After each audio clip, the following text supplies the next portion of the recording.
Hello friends, welcome back to the Manzil Bharat. कैसे हैं आप सब? I hope you all are fine.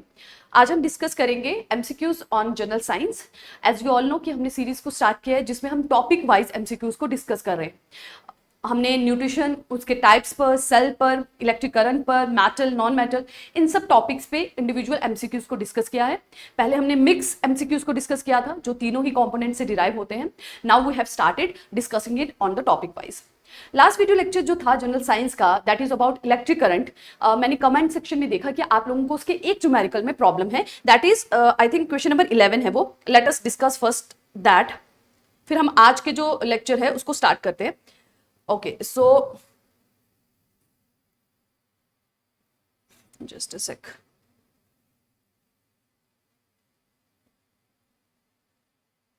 Yes, this is the question. तो इस क्वेश्चन में पूछा गया है कि एक रेजिस्टर है जो 100 जूल ऑफ एनर्जी को रिलीज कर रहा है पर सेकंड पे। उस रेजिस्टर की जो रेजिस्टेंस है वो 4 ओम है और आपको पोटेंशियल डिफरेंस को निकालना है।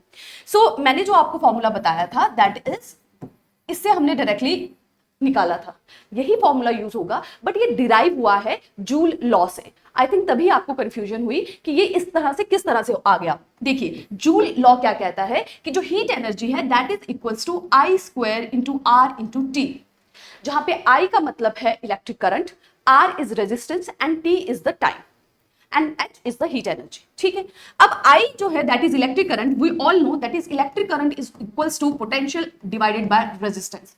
पोटेंशियल डिफरेंस को जब रेजिस्टेंस से डिवाइड करते हैं तो वी गॉट इलेक्ट्रिक करंट। अब इसी को हम यहां पुट करेंगे, so will get V upon R square into R into T. Clear है? यहां पे एक एक R जो है कैंसल आउट हो जाएगा, will remains with V square into R into T. और टाइम क्योंकि यहां पर 1 सेकेंड है, सो यहां पे सिंपल 1 रहेगा, तो जो भी अमाउंट आएगा वो 1 से मल्टीप्लाई होकर same amount will be remain. ठीक, तो अगर हम इस इक्वेशन में इसे पुट आउट करते हैं तो V हमारा क्या आ जाएगा, H जो है हमें 100 दिया गया है, रेजिस्टेंस जो है दैट इज 4 ओम। तो इस इक्वेशन को फर्दर सॉल्व करेंगे तो will get 100 into 4 is equals to V का square and V is equals to square root of 400 जो कि 20 आंसर है। ठीक है, तो इस तरह से जो है that is the answer. I hope अब आपको ये क्लियर हो गया होगा कि हीट एनर्जी में भी पोटेंशियल डिफरेंस होता है, बट वो आई क्योंकि इलेक्ट्रिक करंट से क्योंकि वो डिराइव हुआ। ठीक है, जो जूल लॉ है वो है दिस कि heat is equals to current का square into resistance into time. चलिए आज के लेक्चर को स्टार्ट करते हैं। आज हम जिस टॉपिक के बेस्ड एमसीक्यूज को डिस्कस करेंगे that is endocrine system and circulatory system. Biology का कंपोनेंट है और टॉपिक है और इंपॉर्टेंट टॉपिक है, मोस्टली क्वेश्चंस इसमें से पूछे जाते हैं और इजी भी टॉपिक है। अगर आप कुछ बेसिक्स चीजों को इसके बारे में अंडरस्टैंड कर लेंगे तो आप इजीली इससे डिराइव जितने भी क्वेश्चन है उन्हें सॉल्व कर सकते हैं। पहले कुछ बेसिक कंसेप्ट को हम जान लेते हैं। ठीक है, सो 2 तरह के ग्लैंड्स हमारी बॉडी में पाए जाते हैं, एक होते हैं एंडोक्राइन ग्लैंड और एक होते हैं एक्सोक्राइन ग्लैंड। ठीक है, एंडोक्राइन ग्लैंड जैसे ग्लैंड्स आपने नाम सुना होगा कि एड्रिनल ग्लैंड है, पिट्यूटरी ग्लैंड है, थायराइड ग्लैंड है, सो वो सब एंडोक्राइन ग्लैंड है। अब ऐसे भी ग्लैंड होते हैं जिनसे टीयर रिलीज होते हैं, जिनसे ऑयल रिलीज होता है, फेस में एक्ने वगैरह हो जाती है, स्वेट रिलीज करने के लिए भी होते हैं। सो ये सब जो ग्लैंड है ये एक्सोक्राइन है। अब इनका क्या मतलब है, अगर हम टर्म इनके समझे तो एंडो का मतलब है इंटरनल और एक्सो का मतलब होता है एक्सटर्नल। ठीक है, exo means exterior. So endocrine glands वो होते हैं जो डायरेक्टली ब्लड में अपनी सेक्रीशंस को डालते हैं। ठीक है, वो डायरेक्टली ऑर्गन्स में नहीं जा रहे, वो ब्लड में डाल रहे हैं और फिर ब्लड के थ्रू वो डिफरेंट ऑर्गन्स में वो डिस्ट्रीब्यूट हो रही है उनकी सेक्रीशन। एंड सेकंड पॉइंट कि उसमें डक्ट नहीं होता, endocrine gland are ductless. Duct आप एक तरह से समझ लीजिए ट्यूब स्ट्रक्चर होता है जिसके थ्रू जो है सेक्रीशन पास आउट होती है, तो इनका डक्ट नहीं है, डायरेक्टली ये ब्लड में जा रहे हैं। Clear? Then they secrete the hormones. अगर एक्सोक्राइन की बात करें तो वो डक्ट उनमें होती है, वो ट्यूब के थ्रू, एक कैनाल के थ्रू जो है अपनी सेक्रीशंस को डायरेक्टली ऑर्गन पे सेक्रीट करते हैं। जैसे आप देखें लक्राइमल ग्लैंड है वो एक्सोक्राइन ग्लैंड है, वो ग्लैंड है जो कि हमारी आंखों में होता है, जो टीयर रिलीज करता है। वो एक डक्ट के थ्रू अपनी सेक्रीशन को डायरेक्टली आई में सेक्रीट करता है, डायरेक्टली ऑर्गन में सेक्रीट करता है। जो आप कहें टीयर्स हैं वो ब्लड में सिक्रीट नहीं होते। आप स्वेट की बात करें तो वो ब्लड में सिक्रीट नहीं होते। सिबेशियस ग्लैंड जो ऑयल रिलीज करते हैं बॉडी में वो भी डायरेक्टली ब्लड में रिलीज नहीं होते, डायरेक्टली ऑर्गन्स में रिलीज होते हैं। दीज आर डक्ट, इनके पास डक्ट होते हैं, दे हैव डक्ट और ये रिलीज करते हैं various stuff like sweat, oil and enzymes. Clear? I hope अब आपको एंडोक्राइन और एक्सोक्राइन ग्लैंड का डिफरेंस जो है वो क्लियर हो गया होगा। Now here comes the most important endocrine gland जिन पे बेस्ड क्वेश्चंस पूछा जाता है। आपको इनके फंक्शंस और ये क्या हार्मोन रिलीज करते हैं ये पता होना चाहिए। सबसे पहले आता है थायराइड ग्लैंड जो हमारे नेक में होता है, ठीक है। आपने अक्सर सुना होगा कि थायराइड बढ़ गया है, थायराइड कम हो गया है, वेट गेन हो रहा है, वेट लूज हो रहा है। जनरली विमेंस को जो है थायराइड की प्रॉब्लम बहुत रहती है। सो थायराइड ग्लैंड जो है वो रिलीज करता है थायरॉक्सिन हार्मोन, ठीक है। थायराइड, थायरॉक्सिन, ठीक है, सेम सेम नाम है तो इजीली आइडेंटिफाई कर सकते हैं। सो थायराइड रिलीज करता है थायरॉक्सिन और इसका काम क्या है? इसका काम है मेटाबॉलिज्म को रेगुलेट करना और टेम्परेचर को रेगुलेट करना। अक्सर जिन विमेन में थायराइड बढ़ जाता है तो उनका जो मेटाबॉलिज्म है वो बढ़ जाता है, वो जितना मर्जी खाना खाए उनका वेट गेन नहीं हो पाता। हाइपोथायराइडिज्म में वेट बहुत ज्यादा गेन होता है, आप कम भी खाएंगे क्योंकि बॉडी का मेटाबॉलिज्म स्लो हो गया। क्योंकि ये जो ग्लैंड है वो आपकी बॉडी के मेटाबॉलिज्म, किस हिसाब से आपकी बॉडी जो है फूड को डाइजेस्ट कर रही है, एब्जॉर्ब कर रही है, उसको रेगुलेट करता है, ठीक है। दूसरा जो है that is release bye it is calcitonin. क्या नाम है? कैल्सिटोनिन। अब कैल्सी नाम है तो इट रिलीज द कैल्शियम, ठीक है। कैल्सिटोनिन रिलीज नहीं करता, उसकी रिलीज को इनहिबिट करता है, ठीक है। कि बोन्स में आपकी कैल्शियम है, बोन्स के लिए कैल्शियम बहुत जरूरी होता है, कैल्शियम उसकी स्ट्रेंथ के लिए इंपॉर्टेंट होता है, तो बोन वो लूज ना करें इसको प्रिवेंट करता है कैल्सिटोनिन, ठीक है। तो कैल्सी और कैल्शियम सेम सेम नाम से आप याद रख सकते हैं। It inhibit the release of calcium from the bones. Next आता है पैराथायराइड हार्मोन, ठीक है। Parathyroid hormone in the vicinity of thyroid gland के ये होता है एंड ये रिलीज करता है, stimulate the release of calcium from the bones, ठीक है। नेक्स्ट आता है आइलेट सेल्स, पैनक्रियाज। पैनक्रियाज जो है that is called also known as a dual gland. क्यों उसको डुअल ग्लैंड कहते हैं? क्योंकि वो एंडोक्राइन और एक्सोक्राइन दोनों की तरह काम करता है। एंडोक्राइन क्योंकि वो हार्मोन रिलीज करता है जिसका नाम है इंसुलिन, ठीक है, जिसकी आप डेफिशिएंसी की वजह से डायबिटीज हो जाती है। और वो एक्सोक्राइन इसलिए कहते हैं क्योंकि वो एंजाइम भी रिलीज करता है। हमने देखा ट्रिप्सिन, कीमोट्रिप्सिन, जब हमने न्यूट्रिशन को डिस्कस किया तो डाइजेस्टिव सिस्टम में प्रोटीन को, कार्ब्स को डाइजेस्ट करने के लिए ट्रिप्सिन, कीमोट्रिप्सिन जैसे बहुत सारे एंजाइम्स भी पैनक्रियाज रिलीज करता है। So it is called as a dual gland, ठीक है। एक्सो और एंडो दोनों को तरह के काम कर रहा है। और जो हार्मोन्स उसके रिलीज होते हैं वो रिलीज होते हैं बाय स्पेसिफिक सेल जिसको कहते हैं आइलेट सेल्स, ठीक है। सो इंसुलिन का क्या काम है? It decreases the blood sugar by promoting uptake of glucose by cell. तो ब्लड में जो भी ग्लूकोज का है उसका लेवल जो है वो कम करता है ताकि जो सेल्स हैं रिस्पेक्टिव सेल वो ग्लूकोज का अपटेक अच्छे से कर पाते हैं, तो ब्लड में ग्लूकोज की जो लेवल है वो मेंटेन रहती है। तो इंसुलिन का लेवल जब गिर जाता है तो ब्लड में ग्लूकोज का लेवल बढ़ जाता है, जिसको हम डायबिटीज कहते हैं, शुगर कहते हैं नॉर्मल लैंग्वेज में, ठीक है। नेक्स्ट आ गया testis, that release the testosterone जो कि स्पर्म सेल की प्रोडक्शन में हेल्प करता है और सेकेंडरी सेक्सुअल कैरेक्टर जो मेल में आते हैं उनको रेगुलेट करता है। सिमिलरली फीमेल में देयर इज ओवरीज जो रिलीज करते हैं दो hormones oestrogen and progesterone.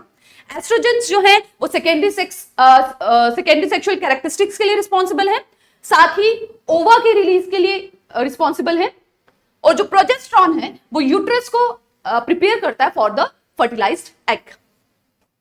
Next आता है एड्रिनल। किडनी के ऊपर जो एड्रिनल मेडुला है, जो आउटर लाइनिंग रहती है, वहां होता है gland that is called adrenal gland जो रिलीज करते हैं एपिनेफ्रिन एंड नॉरएपिनेफ्रिन, जिसे फाइट एंड फ्लाइट हार्मोन भी कहते हैं। At the time of stress ये बॉडी से रिलीज होते हैं और बॉडी के फंक्शन को एनहांस करते हैं ताकि आप स्ट्रेस से कोप अप कर सके, ठीक है। सो स्टिमुलेट फाइट और फ्लाइट रिस्पॉन्स। आप देखेंगे कि जब कभी भी आपको डर लगे या कोई ऐसी विपत्ति आ जाए तो इंसान अपनी कैपेबिलिटी से ज्यादा काम कर पाता है, ठीक है। So that is because of this hormone. आपका ब्लड जो प्रेशर है वो बढ़ जाता है, जो हार्ट रेट है वो बढ़ जाती है, तो बॉडी को एक तरह से पुश मिलता है, एक एनर्जी जो है, एक्स्ट्रा अमाउंट ऑफ एनर्जी जो है मिलती है। लास्ट में देयर इज आई थिंक ये यहां पर विजिबल नहीं हो पा रहा है, ओके। एड्रिनल कॉर्टेक्स है जो कि एक तरह से कहे मेडुला जो आउटर लेयर है उसके साथ वाले में एड्रिनल कॉर्टेक्स से रिलीज होता है ग्लूकोकॉर्टिकॉइड्स, ठीक है। ये मोस्टली इस टर्म से नहीं पूछा जाता, कॉर्टिसोल के नाम से जो है क्वेश्चंस पूछे जाते हैं कि कॉर्टिसोल जो है पर्टिकुलर हार्मोन उसका क्या फंक्शन है। So it helps in the regulation of metabolism and help your body to respond to stress, ठीक है। तो सिमिलर ही है, आप ब्रॉडली एपिनेफ्रिन और नॉन एपिनेफ्रिन को ही ध्यान रखिए। इसके साथ पिट्यूटरी ग्लैंड होता है जो कि ग्रोथ हार्मोन को रिलीज करता है, जो अगर ज्यादा अमाउंट में रिलीज हो जाए तो जियांटिज्म हो जाता है, हाइट बहुत लंबी हो जाती है, ठीक है, द ग्रेट खली की तरह। और अगर कम रिलीज हो तो ड्वार्फिज्म हो जाता है, ठीक है, जो हाइट है जो बहुत कम रह जाती है। और एक होता है हाइपोथैलेमस, जिसको आप एक तरह से कहें मास्टर ग्लैंड भी कहते हैं, क्योंकि हाइपोथैलेमस का बेसिकली ये फंक्शन है कि वो सभी ग्लैंड्स की सिक्रीशन को रेगुलेट करता है।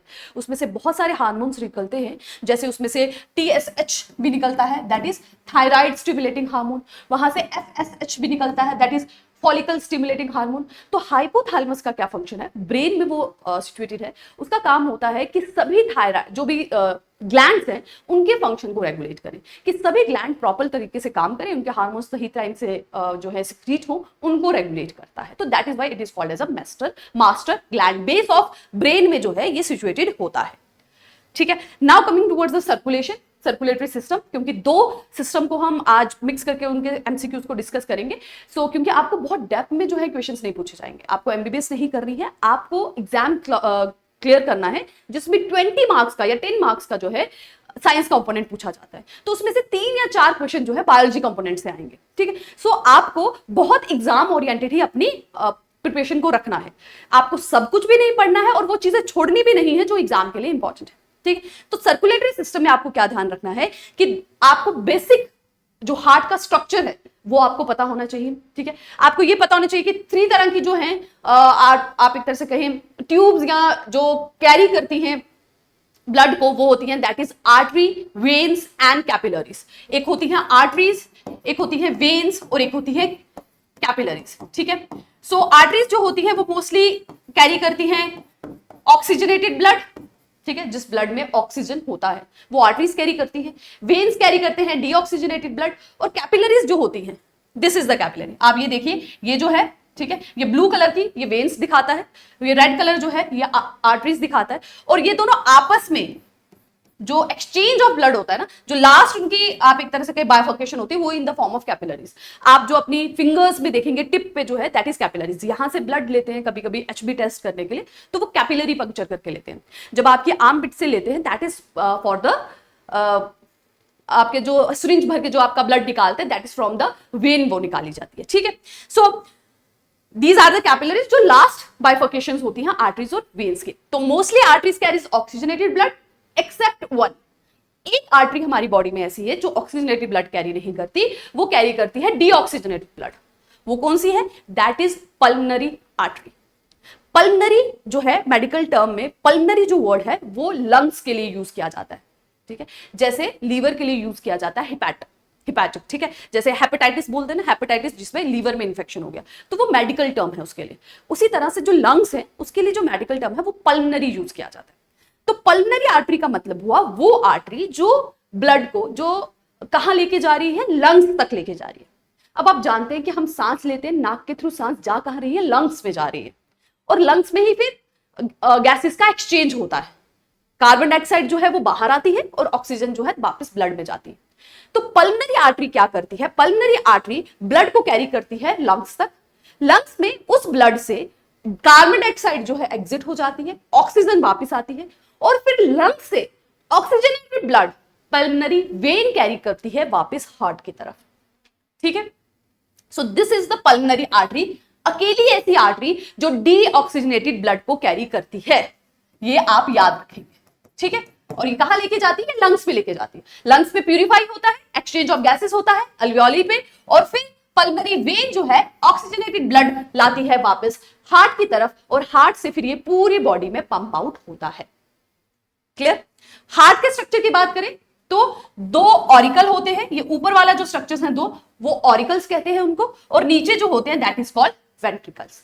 2 ऑरिकल्स होते हैं, 2 वेंट्रिकल्स होते हैं, आपस में ये एक तरह से यहां पर जो है वॉल्स होती हैं, वॉल्स मतलब दरवाजे की तरह, ठीक है, ओपन हो रहे हैं, क्लोज हो रहे हैं। ब्लड जो है ऑरिकल से वेंट्रिकल पे जा रहा है, और ये दरवाजे बेसिकली इसीलिए होते हैं कि एक बार ब्लड जब यहां से यहां जाए ना तो वो वापस ना आ जाए, ठीक है, एक ही तरफ उसका यूनिडायरेक्शनल फ्लो ही रहे, बैक फ्लो उसका ना हो, इसीलिए ये वॉल्स रहती है यहां पर, ठीक है। जब इस तरफ चले गए तो ये दरवाजे बंद हो जाते हैं, ओपन क्लोज होता है, ठीक है। और इसी की वजह से वो जो लबडब साउंड आती है हार्ट की, वो भी इसी की वजह से होती है। क्लियर? सो जो two auricles and 2 ventricles and pulmonary artery, pulmonary veins, I hope यहां तक आपको क्लियर हो गया होगा, ठीक है। नेक्स्ट है कि एक और चीज आपको ध्यान रखनी है, दैट इज कि हमारी पूरी बॉडी से जो ब्लड हार्ट की तरफ जाता है, क्योंकि अब हर जगह हर सेल को जो है ब्लड की जरूरत है और ऑक्सीजन की भी जरूरत है, और ब्लड ही ऑक्सीजन हर एक सेल तक पहुंचाता है। सेल उस ऑक्सीजन को यूज करता है, अपना काम करते हैं, मसल सेल्स हो गए, आपके नर्व सेल्स हो गए, और फिर कार्बन डाइऑक्साइड वापस ब्लड में डाल दिया जाता है, और वो ब्लड है और कार्बन डाइऑक्साइड को लेकर हार्ट पे पहुंचता है, और फिर हार्ट से वो जाता है लंग्स में। अब हार्ट में कहां से आता है? वो दो बड़ी बड़ी वेन्स के थ्रू आता है। दो बड़ी वेन्स का नाम है सुपीरियर वेना केवा और इंफीरियर। सुपीरियर का मतलब ऊपर, इंफीरियर मतलब नीचे। तो जो अपर बॉडी पोर्शन है, हार्ट से ऊपर वाला पोर्शन, उन सब से जो डीऑक्सीजनेटेड ब्लड है वो वेन्स लेके आती है, that is called superior vena cava. और हार्ट के जो लोअर पोर्शन है बॉडी का, वहां से लेकर आती है इंफीरियर वेना केवा, और वो जाकर डालती है हार्ट पे। हार्ट से वो डीऑक्सीजनेटेड ब्लड जाता है लंग पे, प्यूरिफाई होता है, और वो वापस आता है हमारे हार्ट के पास, और फिर हार्ट से वो डिस्ट्रीब्यूट होता है to the rest of the body through a artery that is called aorta. ठीक है, तो aorta is the largest artery of the body. हमारी बॉडी में अगर सबसे बड़ी आर्टरी जो है वो एओर्टा होती है। This amount of information is more than sufficient for you for the circulatory system. ठीक है, सर्कुलेटरी जो हार्ट का स्ट्रक्चर, उसमें आपके बारे में आपको इतनी नॉलेज होना काफी है। इतना आपको पता होना चाहिए कि आर्टरीज क्या कैरी करती हैं, जो वेन्स है वो क्या कैरी करते हैं, ऐसी कौन सी आर्टरी है जो डीऑक्सीजनेटेड ब्लड कैरी करती है, ऐसी कौन सी वेन है जो डीऑक्सीजनेटेड ब्लड करती है, लार्जेस्ट आर्टरी कौन सी है हमारे हार्ट जो बॉडी की। ठीक है, so that you need to know. Clear हो गया? चलिए अब एमसीक्यूज को सॉल्व करते हैं। यहां पे आप एक बार स्ट्रक्चर को अच्छे से देख लीजिए। ठीक है, right atrium, right left atrium, auricle जिनको कहते हैं, ये राइट वेंट्रिकल हो गया, ये राइट लेफ्ट वेंट्रिकल हो गया, और बीच में ये कनेक्टेड होते हैं थ्रू द वॉल्स जो बैक फ्लो ऑफ ब्लड को प्रिवेंट करते हैं। ठीक है, दिस इज पल्मोनरी आर्टरी, जो एक इकलौती ऐसी आर्टरी है जो डीऑक्सीजनेटेड ब्लड कैरी करती है लंग्स को। पल्मोनरी वेन जो लंग्स से वापस हार्ट पे लाती है, और अयोटा जो है, दिस इज अयोटा, जो रेस्ट ऑफ द बॉडी में ऑक्सीजनेटेड ब्लड को डिस्ट्रीब्यूट करती है, और पूरी बॉडी से जो डीऑक्सीजनेटेड ब्लड है वो हार्ट की तरफ लाते हैं एक इंफीरियर वेना केवा और एक सुपीरियर वेना केवा। क्लियर हो गया? चलिए अब क्वेश्चंस को हम सॉल्व करते हैं। पहला क्वेश्चन है, which of these is known as the pacemaker of the heart. आपने सुना होगा कि हार्ट अटैक आया है, उनको ओपन हार्ट सर्जरी हुई है, उन्हें पेस मेकर डाला है। पेस मेकर आर्टिफिशियल डाला जाता है कि ताकि जो हार्ट है वो काम करे, बट नेचुरली हमारे हार्ट में भी पेस मेकर है जो कि उसकी फंक्शनिंग को रेगुलेट करता है। वो क्या है आपको वो बताना है कि हमारी बॉडी में जो पेस मेकर है हार्ट का, वो किसे कहा जाता है, किस पोर्शन को कहा जाता है। So that is SAN। ठीक है, SAN जो है that is known as the pacemaker of heart. So what is the pacemaker of heart? That is sino atrial node. इसकी जो फुल फॉर्म है that is sino atrial node, ऐसे node. तो इसे mostly ऐसे node की तरह ही जाना जाता है, ऐसे नोड। ठीक है, ऐसे नोड आप याद रखिए, ये आपको ध्यान रखने की जरूरत नहीं, ऐसे नोड आप याद रखिए। ठीक है, ऐसे नोड जो है वो पेस मेकर कहा जाता है। Okay, the normal diastolic blood pressure. ठीक है, ब्लड प्रेशर नॉर्मल जो मेजर रहता है डायस्टोलिक एंड सिस्टोलिक की अपर जो पोर्शन है वो कितना होना चाहिए, और लोअर ब्लड प्रेशर जो है वो कहां तक होना चाहिए। सो यहाँ पे डायस्टोलिक पूछ रहे हैं, तो डायस्टोलिक का क्या मतलब होता है? लोअर। अपर वाले को क्या बोलते हैं? सिस्टोलिक। ठीक है, सिस्टोलिक के ऊपर वाला बीपी कितना है, नीचे वाला बीपी कितना है, तो अपर जो पोर्शन है ना उसको सिस्टोलिक बोलते हैं, और जो लोअर लेवल होता है उसको डायस्टोलिक बोलते हैं। अब यहाँ डायस्टोलिक पूछ रहे हैं तो कितना होना चाहिए? That is 60। ठीक है, so diastolic blood pressure is, what should be the diastolic blood pressure in normal healthy adult human is, अगर हम सिस्टोलिक की बात करें तो दैट इज 120। नॉर्मली 120 to 140 ये रेंज रहती है, दिस इज द रेंज। ठीक है, इसको रेंज कहा जाता है कि ऊपर वाला जो बीपी है दैट शुड बी बिटवीन 120 से 140, और जो लोअर वाला दैट शुड बी 60 to 80 के बीच में रहना चाहिए। तो यहाँ 60 और 80 दोनों हैं, तो मोस्ट अप्रोप्रिएटली हम इसे 80 कंसिडर करते हैं। ठीक है, कि ज्यादा लो ना हो, 60 to 80 के बीच में नॉर्मल कंसीडर किया जाता है, उससे बियॉन्ड नीचे हो जाए तो लो बीपी कहा जाता है। ठीक है, चलिए, dash is the blood disorder where the haemoglobin is defective. Blood का डिसऑर्डर जिसमें हेमोग्लोबिन जो है, हेमोग्लोबिन वो पिगमेंट है हमारे ब्लड में जो ऑक्सीजन को कैरी करता है।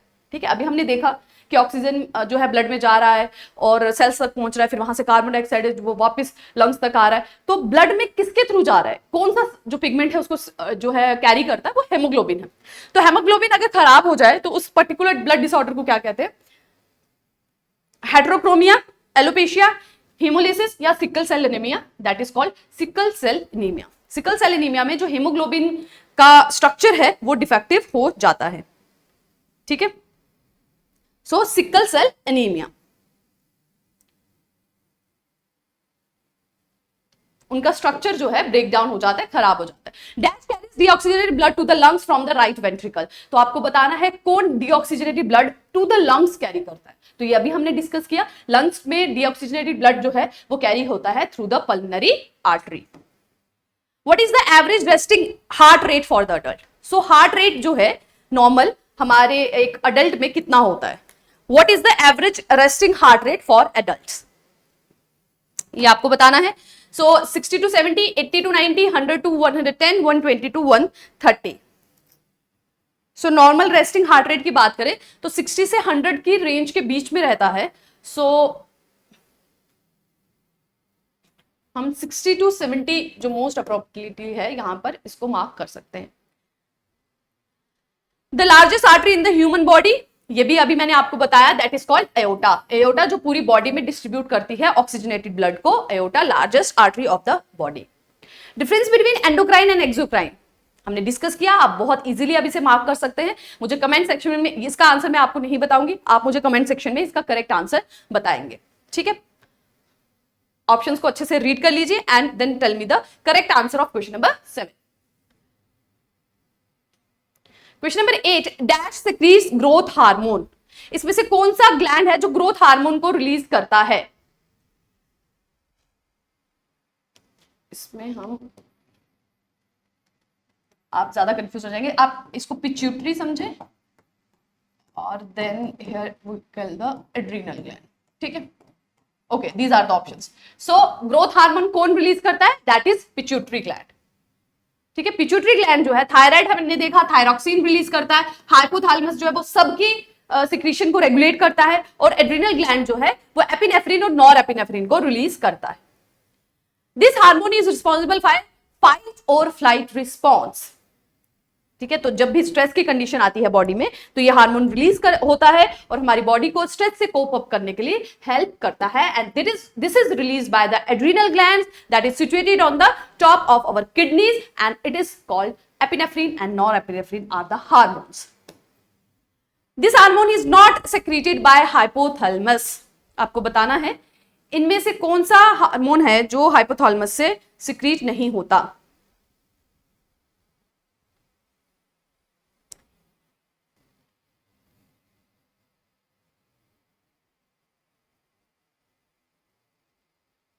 तो इस क्वेश्चन को हम जस्ट अ सेकंड इसे हम आगे फॉरवर्ड करते हैं। ये क्वेश्चन थोड़ा आपके लिए, इसकी फुल फॉर्म्स आपके लिए थोड़ी सी ज्यादा कॉम्प्लिकेटेड हो जाएंगे, so will skip this one. Okay, this is not an endocrine gland. आपको बताना है इन ऑप्शन में से कौन सा ग्लैंड है जो एंडोक्राइन नहीं है, adrenal gland, pituitary gland, lacrimal gland या थायराइड ग्लैंड। तो एड्रिनल ग्लैंड भी एंडोक्राइन है, पिट्यूटरी भी एंडोक्राइन है एंड थायराइड ग्लैंड भी एंडोक्राइन है। सो द सही करेक्ट आंसर जो है वो लाक्राइमल ग्लैंड हो जाएगा। What is the function of valves in the heart. Valves हमने देखा ऑरिकल और वेंट्रिकल के बीच में होता है, क्या उसका फंक्शन होता है, बैक फ्लो ऑफ ब्लड को रोकने के लिए, हार्ट रेट को कंट्रोल करने के लिए, ऑक्सीजन को हार्ट मसल तक पहुंचाने के लिए, या ब्लड प्रेशर को रेगुलेट करने के लिए। तो as I have told you, ताकि बैक फ्लो जो है ब्लड का वो रोक सके, इसके लिए ये वॉल्व्स प्रेजेंट होती है। Which of the following is the symptom of a heart attack? Heart attack का सबसे इंपॉर्टेंट सिम्टम क्या है, कौन सा सिम्टम्स होता है, कैसी फीलिंग होती है जब हार्ट अटैक आता है।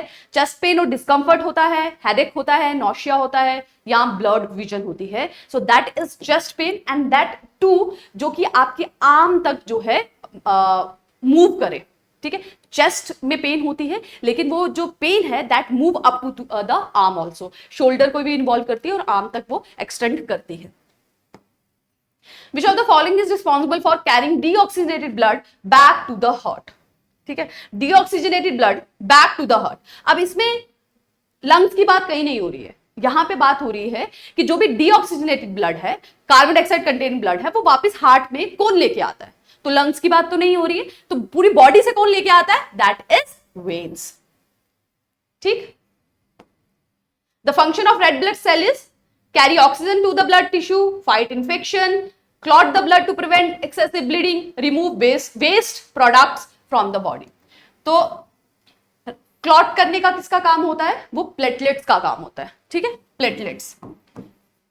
हमारे ब्लड के अंदर अलग अलग टाइप के सेल्स होते हैं, जिसमें व्हाइट ब्लड सेल्स होते हैं, रेड ब्लड सेल्स होते हैं और प्लेटलेट्स होते हैं। प्लेटलेट्स का काम होता है, जो कि लाखों की क्वांटिटी में होते हैं, 1 lakh is the normal number, 1,20,000 तक इसका नॉर्मल जो है अमाउंट होता है। प्लेटलेट्स जो हैं उनका काम होता है खून को जमाना। जब कभी आपको लग जाती है तो जल्दी से खून जम जाता है, that is due to platelets. अगर प्लेटलेट्स की जो नंबर है वो कम हो जाए तो ब्लीडिंग होगी। ठीक है, और ब्लड क्लॉट नहीं हो पाएगा जल्दी से। अगर इंफेक्शन से फाइट करने की बात करें तो वो काम करते हैं व्हाइट ब्लड सेल। जब भी कभी आपकी बॉडी में इंफेक्शन है, आप टेस्ट कराएंगे तो व्हाइट ब्लड सेल का जो नंबर है वो इंक्रीज हो गया होगा, तो इट सजेस्ट कि बॉडी में इंफेक्शन है, क्योंकि बॉडी में इंफेक्शन का लड़ने का काम व्हाइट ब्लड सेल करते हैं। जब भी इंफेक्शन आएगा तो इनके नंबर्स जो है वो बढ़ जाएगा, ताकि वो इंफेक्शन से फाइट कर सके, उसे रिमूव कर सके। ऑक्सीजन को कैरी करने का काम कौन करता है? As I have told you, haemoglobin करता है। और हेमोग्लोबिन किस में होता है? वो रेड ब्लड सेल में होता है। So the correct answer is option A. Insulin is a kind of, insulin क्या है? क्या वो प्रोटीन है, एंजाइम है, विटामिन है या हार्मोन है? It's a hormone.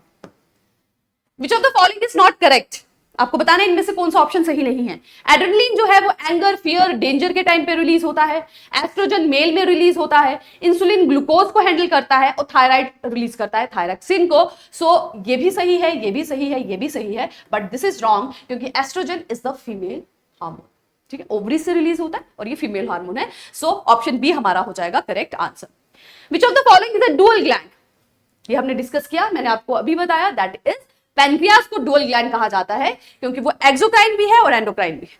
वो हार्मोन को भी रिलीज कर रहा है और एंजाइम को भी रिलीज कर रहा है, इसीलिए उसको कहा जाता है dual gland. Very important question, previous काफी एग्जाम्स में ये क्वेश्चन पूछा गया है। विच gland is the largest in our body? कौन सा ग्लैंड है जो हमारी बॉडी में सबसे बड़ा है? देखिए यहां पे ग्लैंड की बात कर रहे हैं, एंडोक्राइन ग्लैंड या एक्सोक्राइन ग्लैंड नहीं पूछा, जनरली ग्लैंड की बात करें। तो जब हम विदाउट मेंशनिंग एंडोक्राइन ग्लैंड बोले तो हमारा करेक्ट आंसर हो जाएगा लीवर। ठीक है, क्योंकि वो भी एंजाइम रिलीज कर रहा है ना, तो वो हो जाएगा लीवर। लेकिन जब पूछेंगे कि सबसे बड़ा एंडोक्राइन ग्लैंड कौन सा है, तब हमारा आंसर हो जाएगा एंडोक्राइन ग्लैंड। अगर लार्जेस्ट पूछेंगे तो हमारा आंसर होगा थायराइड। ठीक है, so last question of today's session is pineal gland is situated इन। आपको बताना है पीनियल ग्लैंड जो है वो कहां सिचुएटेड होता है। सो पीनियल ग्लैंड जो है that is situated in the brain. Clear? So इसके साथ हमारे जो एंडोक्राइन सिस्टम और सर्कुलेटरी सिस्टम से रिलेटेड क्वेश्चंस हैं वो कंप्लीट होते हैं। आई होप आपको ये जो टॉपिक है वो समझ में आया होगा। आपको क्या एंडोक्राइन ग्लैंड होते हैं, एक्सोक्राइन ग्लैंड क्या होते हैं, हार्ट का जो स्ट्रक्चर है वो क्या है, आर्टरीज क्या कैरी करती है, वेन्स क्या कैरी करती हैं, ये कंसेप्ट आपको क्लियर हुए होंगे और इन एमसीक्यूज से आपको आपके एग्जाम में हेल्प मिलेगी। अगर आपको ये सेशन अच्छा लगा तो do like it and share it. मिलेंगे नेक्स्ट वीडियो लेक्चर में कुछ नए एमसीक्यूज के साथ। Till then take care and keep working hard.